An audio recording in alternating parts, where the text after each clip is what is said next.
affirm that I will perform my functions in this august house with the diligence, dignity, and honor. I undertake to discharge my duties with a high degree of efficiency and impartiality, and will, to the best of my ability, respect, uphold, and defend the people's constitutional sovereignty assigned to this House. I submit myself to the will of this House and assure you that I will, as usual, strive to be accessible to every member in this House and ensure that we work together for the well-being of our great nation. Honorable members, you will agree with me that it has been a long day today. At the beginning of this second part of the sitting, the Clerk of the National Assembly did enumerate the list of 23 other exceptionally outstanding citizens who expressed interest in becoming the Speaker of the National Assembly in this 12th term. I would like to recognize Dr. Winja Migundo, who qualified as a candidate and made it all the way to the ballot paper.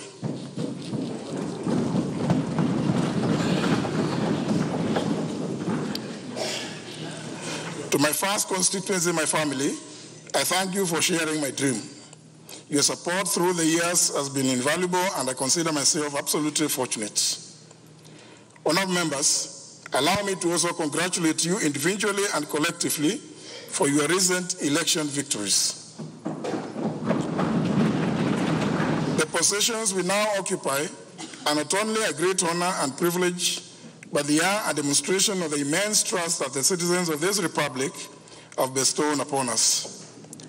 Looking around, I can see many familiar faces, peers, past and present colleagues. It's gratifying to see so many familiar faces. I'm happy to note that more than 150 of you honourable members have been re-elected for a further term. The list tabled by the clerk also indicates that 32 members will now be serving their third, fourth, and fifth terms. This is an endorsement of the confidence your electorate have in you. Allow me to particularly recognize and acknowledge the Honourable Member for Kitutu Church and North Constituency, the Honourable Jimmy Nuru Angwenyi,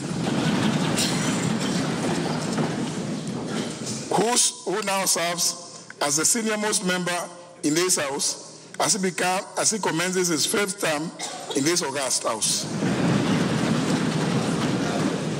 In parliamentary parlance, he becomes what we call the father of the House.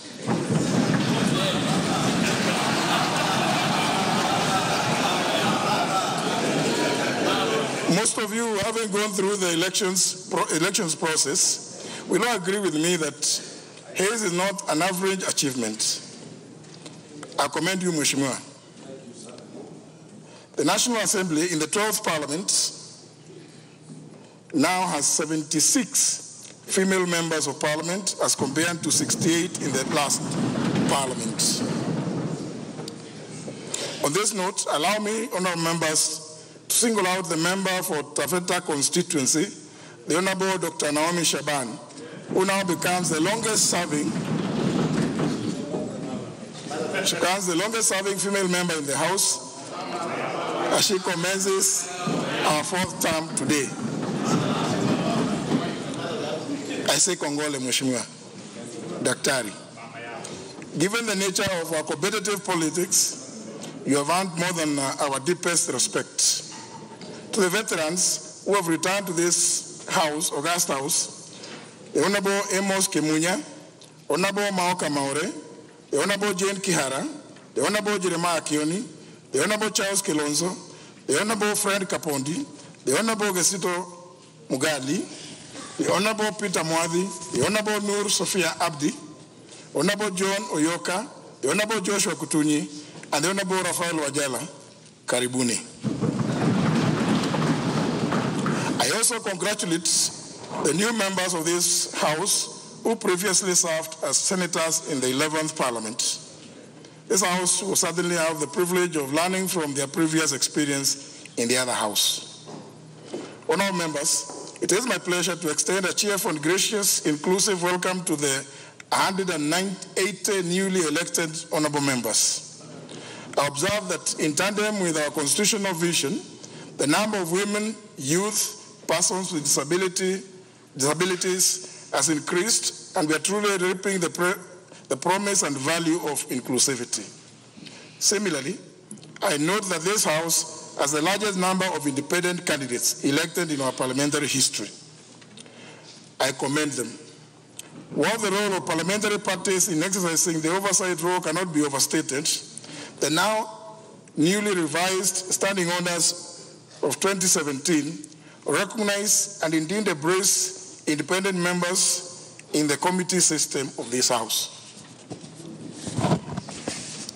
Honourable members, as you may be aware, the committees of this House play an important role. As a matter of fact, they normally say in the United States of America that Congress in committee is the House at work. Those of you who are in the 11th Parliament will recall the converse of Parliament in plenary. In our case, the House committees will give all of you an opportunity to serve the people you represent. Under the National Assembly standing orders, the committees have their mandates reconstituted, the membership reduced, and a process for the discharge of members entrenched with a view to enhancing efficiency and due process as well.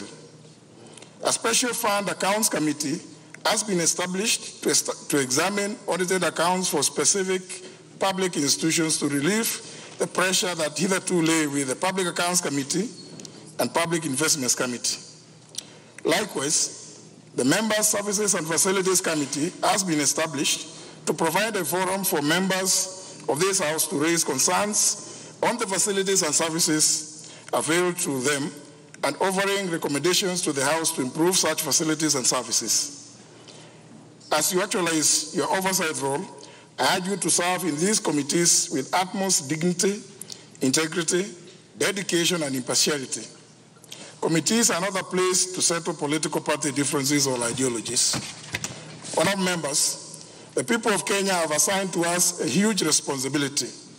We must safeguard public trust by conducting ourselves with integrity and in a manner that brings honor and dignity to the nation. The Constitution, the Public Officer Ethics Act, the Leadership and Integrity Act, and the Parliamentary Powers and Privileges Act of 2017 will all reinforce the essential value of integrity, a most valuable asset in public service.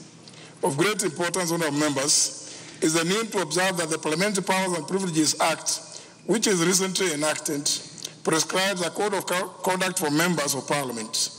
The purpose of the code is to create public trust and confidence in members of Parliament and to protect the integrity of Parliament. Honourable members, indeed upon taking oath, we all undertook to abide by the code, and this should be our point of reference in discharging our respective duties and responsibilities. Honourable members, further we communally have a huge responsibility to serve all Kenyans and to continuously seek to address their aspirations. We are called upon to exercise the sovereign power of the people through legislation, representation, oversight of state officers and state organs, and the deliberation of the various issues of concern to the people of this great nation. Indeed, this is, to all of us, what is provided for in Article 95, Clause 1 of the Constitution. In undertaking these noble responsibilities, we must be guided by the values of good governance, democracy, patriotism, national unity, inclusivity, as well as the broad spectrum of the national values and principles of governance enshrined in our Constitution, and more particularly in Article 10. As political leaders, we must dedicate ourselves to serve the national interest and advance the common good. Adversarial politics only serves to undermine public confidence in our institutions. Let us not be sworn to antagonism, but let us promote, embrace, enhance, and commit to serve the public in the spirit of integration and reconciliation. The priority of this House is to consolidate the achievements enshrined in our Constitution and to seek progress, mindful of the ones of the great British citizens, Winston Churchill, who emphasized that, and I quote, "If we open a quarrel between the past and the present, we shall find that we have lost the future," close the quotes. In this regard, honorable members, I encourage this House to embrace collegiality, fellowship, mutual and reciprocal respect when conducting all its proceedings. Let us be the agents that promote the unity and advancement of this indivisible nation. Let us undertake our responsibilities in a dynamic and proactive manner, and for the sake of the great people of Kenya, let the words of the 28th President of the United States, Woodrow Wilson, continuously echo in our minds, and I quote, "You are not here merely to make a living. You are here to enrich the world and to impoverish yourself if you forget the errand," close the quotes. In this regard, it is my view that this House should seek to consolidate the gains made by its predecessor, the 11th Parliament. Looking back, the 11th Parliament executed its roles with great success. It passed a total of 180 bills, which have since become laws, considered 124 petitions and various motions. And additionally, the 11th Parliament will be remembered for having considered and approved amendments to the National Assembly standing orders, which have created the new committees that I've mentioned. The import of these amendments was to, among other things, reconstitute committees, realign their mandates, engender effective member participation, and promote efficiency in them. To put it candidly, the 11th Parliament nursed and weaned an infant which has now grown into a blossoming bicameral legislature. The 12th Parliament now has the responsibility of nurturing this infant. This, honourable members, will be achieved through continuous review of the various existing legislations to align them with the tenets of our constitutional dispensation and the promotion of effective public participation. One of the fundamental pillars of our Constitution in Article 118 and Article 10. Simply put, public participation is a link between you and the people you represent. Honourable members, although these are some of the tasks that lie ahead, you will only know the depth of a river by immersing yourself into it, swimming through it, and if circumstances demand, diving into the riverbed and examining what lies beneath. What I'm trying to say, honourable members, is that our task as members will continue to unravel as we commence the journey of resolving the issues of concern to the people we represent. What should be our driving force is the need to recognize, and although the task ahead is enormous, it provides an opportunity for this House to participate in molding essential governance institutions and strengthening our democratic processes. Honourable members, may we live to fulfill a legacy that consolidates our democratic gains and brings transformation as we launch this country towards a trajectory of steady economic growth, social and political development. Honourable members, in the life of the 12th Parliament, I undertake to implement a paperless system in the House. The Parliamentary Service Commission is in the process of implementing various information and communication technology platforms to support this system. I therefore encourage members to equip themselves with the necessary tools that will assist them utilize these facilities. I also undertake to work with all governance institutions, including our sister house, the Senate, the judiciary, the executive, on the basis of cooperation, consultation, mutual respect, and reciprocity. Additionally, I also undertake to foster our relationship with the East African Legislative Assembly, the Pan-African Parliament, the Caribbean and Pacific European Union Joint Parliamentary Assembly, and other regional integration bodies. Honourable members, Article 127, Clause 6 of the Constitution obliges the Parliamentary Service Commission to provide services and facilities to ensure the efficient functions of Parliament. In this respect, the Commission is in the process of completing the new office block for members of Parliament, which is expected to be ready by end of next year. The new office block will have 20 committee meeting rooms, 338 executive offices, and over 400 parking spaces. This will go a long way towards ensuring that you execute your duties and responsibilities with efficiency and effectively. Honorable members, we are all aware of the existing political stagnation in the nomination of members to the East African Legislative Assembly. I call upon the political leadership to rise above the clouds and bring a speedy solution and conclusion to this matter.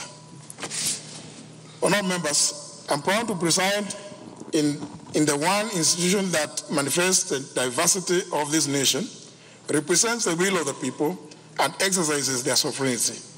Let our diversity enhance and enrich all our deliberations. As your Speaker, I will protectively and faithfully uphold, defend, and respect the Constitution, the Parliamentary Powers and Privileges Act, and our own standing orders. I look forward to working with all of you in discharging our respective mandates. Together, we can make our country proud. As I conclude, honourable members, I wish to inform you that the Parliamentary Service Commission has organized an induction retreat for all members of the National Assembly. Members will be apprised on the legislative making processes, including but not limited to the introduction of bills and motions, the budget making processes, the committee system, the rules of debate, and the various aspects of parliamentary powers and privileges. I encourage you all to dutifully attend the sessions, even if it is not your first time to be inducted, like, of course, the Honorable Jimmy Angwenyi. This is a suitable opportunity for interaction and experiential sharing between the members, both old and new. Finally, honorable members, I wish to commend the Clerk of the National Assembly, Mr. Michael Sialai, a long-standing parliamentary officer, and all the staff of Parliament for the manner in which they have conducted this process, including the pre-swearing-in sessions carried out on Tuesday and Wednesday. I request you to continue facilitating the honorable members with this elevated degree of proficiency, professionalism, and impartiality. Asanteni sana. God bless the Parliament of Kenya and the people of this great nation. Thank you, honorable members.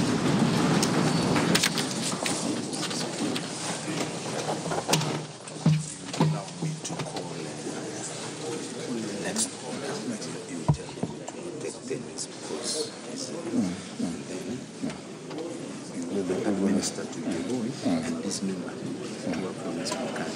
She wasn't there. She had come now. Yeah, she's in Na mtazamaji, ndio hitimisho la hotuba ambayo imetolewa na Spika wa bunge la 12 Justin